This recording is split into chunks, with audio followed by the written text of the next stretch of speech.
కాటరా classic రెటినాలకు world class treatment ఇప్పుడు మన భీరంగూడలో American laser eye hospitals.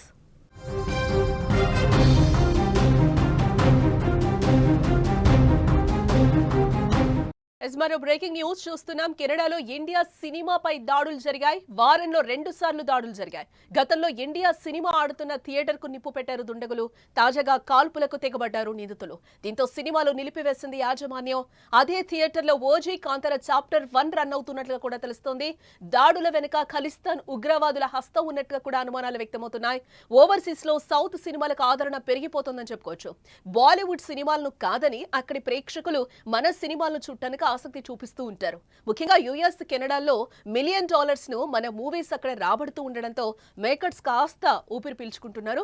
అయితే ఇలాంటి క్రమంలో కెనడాలో ఓ థియేటర్ మాత్రం సౌత్ సినిమాలు ఆడించలేమని చేతులెత్తేసింది. ఇందుకు ప్రధాన కారణం అక్కడ ఇండియా సినిమాలపై వరుస దాడులే ఇందుకు కారణం. కెనడాలోని ఓక్విల్లే ప్రాంతంలో Film.ca థియేటర్లో వారం వ్యవధిలోనే 2 సార్లు దాడులు జరగడంతో థియేటర్ యాజమాన్యం ఇండియన్ సినిమాలను ప్రదర్శించలేమని చెప్పేసింది. ప్రస్తుతం ఇందులో కాంతారా చాప్టర్ 1, ఓజీ సినిమాలు రన్ అవుతున్నట్టుగా కూడా మనకి తెలుస్తోంది. ఇక ఇండియా సినిమాపై దాడులు ఎలా జరిగాయో ఒకసారి చూద్దాం. సెప్టెంబర్ 25న అనుమానితులు థియేటర్ కు నిప్పు పెట్టే ప్రయత్నం చేశారు. దీంతో అప్రమత్తమైన సిబ్బంది మంటలను ఆర్పేశారు. దీంతో పెను ప్రమాదం తప్పినట్లయింది. ఆ తర్వాత కూడా మళ్లీ ఇండియా సినిమాలు రన్ అవుతూ ఉన్నాయి. దీంతో మరోసారి నిన్న తెల్లవారుజామున ఓ ఆగంతకుడు వెలుపల ద్వారంపై కాల్పులు జరిపాడు. దీంతో భయాందోళనకు గురైన యాజమాన్యం సౌత్ సినిమాలను నిలిపేసింది. ఇకపోతే ఈ దాడుల వెనుక ఖలిస్తాన్ ఉగ్రవాదుల హస్తం ఉన్నట్లుగా కూడా థియేటర్ యాజమాన్యం అయితే భావిస్తోంది. వాంకోవర్లోని భారత్ కాన్సులేట్ ను సీజ్ చేస్తామని కూడా ఇటీవల ఖలిస్తానీ ఉగ్రవాదులు చెప్పిన సంగతి మనకు తెలిసిందే. అందువల్ల ఇప్పుడు ఈ థియేటర్ పై జరుగుతున్న దాడుల్లోనూ వారి హస్తమే ఉండొచ్చునని అందరూ భావిస్తున్నారు. ఈ ఘటనలు మన వారిని కలవర పెడుతూ ఉండడంలో ఎటువంటి సందేహం లేదు. మరి ఈ చర్యలను కెనడా పోలీసులు ఎలా హ్యాండిల్ చేస్తారనేది కూడా ఇప్పుడు ఆసక్తికరంగా మారిందని కూడా మనం ఇక్కడ చెప్పుకోక తప్పదు. కెనడాలోని ఓక్విల్లో భారతీయ చలనచిత్రాల ప్రదర్శన ఉద్రిక్తతకు దారితీసిందని కూడా ఇక్కడ చెప్పుకోవచ్చు. కేవలం వారం రోజుల వ్యవధిలో 2 వేర్వేరు హింసాత్మక దాడులను ఎదుర్కొన్న ఒక థియేటర్ తమ ఉద్యోగులు, ప్రేక్షకులకు రక్షణ కల్పించే ఉద్దేశంతో Kantara, legend chapter 1, they call him ఓజీతో సహా అన్ని సౌత్ ఏషియన్ చిత్రాల ప్రదర్శనను నిలిపివేసింది. అలాగే అక్టోబర్ 2న జరిగిన మరో దాడిలో ఏకంగా తుపాకీతో కాల్పులు జరిపారు. ఈ దాడులు భారతీయ సినిమాల ప్రదర్శనను ఆపేందుకే చేస్తున్నారని కూడా యాజమాన్యం ఇక్కడ స్పష్టం చేయడం గమనార్హం. కెనడాలోని ఆంటారియో ప్రావిన్స్లోని ఓక్విల్ నగరంలో ఉన్న ఒక సినిమా థియేటర్పై వారం రోజుల వ్యవధిలో 2 సార్లు దాడులు జరిగాయని కూడా ఇక్కడ మనం చెప్పుకోవచ్చు. అయితే ఈ మంటలు బయటకి రావడంలో ఆగిపోవడం వల్ల థియేటర్కు పెద్ద మొత్తంలో నష్టం జరగలేదని కూడా పోలీసులు అయితే చెప్తున్నారు. దీనిపై హాల్టన్ పోలీసులు స్పందిస్తూ నిందితులు మండే ద్రవాన్ని ఉపయోగించి థియేటర్ ప్రధాన ద్వారం వద్ద మంటలు పెట్టారని కూడా చెప్తూ ఉన్నారు. థియేటర్ యాజమాన్యం ఈ దాడికి సంబంధించిన సీసీటీవీ ఫుటేజ్ను కూడా సోషల్ మీడియాలో విడుదల చేయడం జరిగింది. భారతీయ సినిమాల ప్రదర్శనకు సంబంధించి మాకు బెదిరింపులు వచ్చాయని చెప్పారు.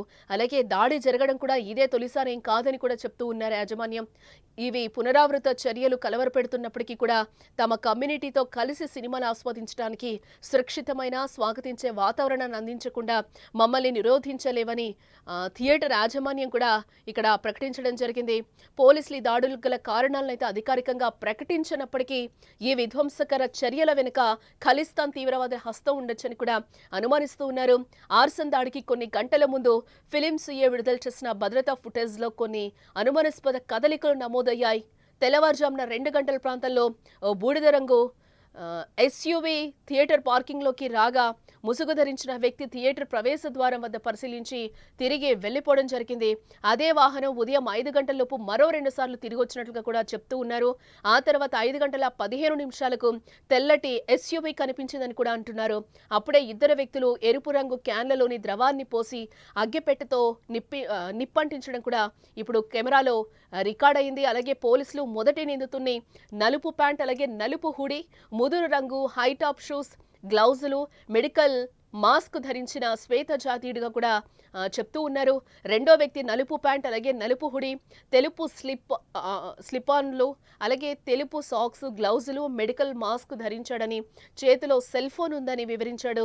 కేవలం 1 వారం తర్వాత అక్టోబర్ 2వ తేదీన ఆ థియేటర్ మళ్లీ దాడికి గురైంది. రెండోసారి తెల్లవారుజామున 1:50 ప్రాంతంలో ఒంటరి తుపాకీధారి థియేటర్ ప్రవేశ ద్వారం వద్దకు వచ్చి అనేక రౌండ్లు కాల్పులు జరిపి పారిపోయాడు అని కూడా చెప్తూ ఉన్నారు. ఈ నిందితుడిని నలుపు దుస్తులు, నలుపు ఫేస్ మాస్క్ ధరించిన బలంగా ఉన్న ముదురు రంగు చర్మం గల వ్యక్తిగా కూడా ఇప్పటికే పోలీసులు గుర్తించడం జరిగింది. ఈ రెండు ఘటనలు కూడా ఉద్దేశపూర్వక దాడులే అని కూడా దర్యాప్తు అధికారులు బలంగా చెప్తూ ఉన్నారు. ఈ దాడులకు సంబంధించిన ఏదైనా సమాచారం ఉంటే మాకు తెలియచేయాలంటూ కూడా డిస్ట్రిక్ట్ క్రిమినల్ ఇన్వెస్టిగేషన్ బ్యూరో ప్రజలకైతే విజ్ఞప్తి చేస్తూ ఉంది. సురక్షితమైన వాతావరణం లేకపోవడంతో భారతీయ చిత్రాల ప్రదర్శన థియేటర్ యాజమాన్యం నిరవధికంగా నిలిపివేయాల్సి వచ్చింది.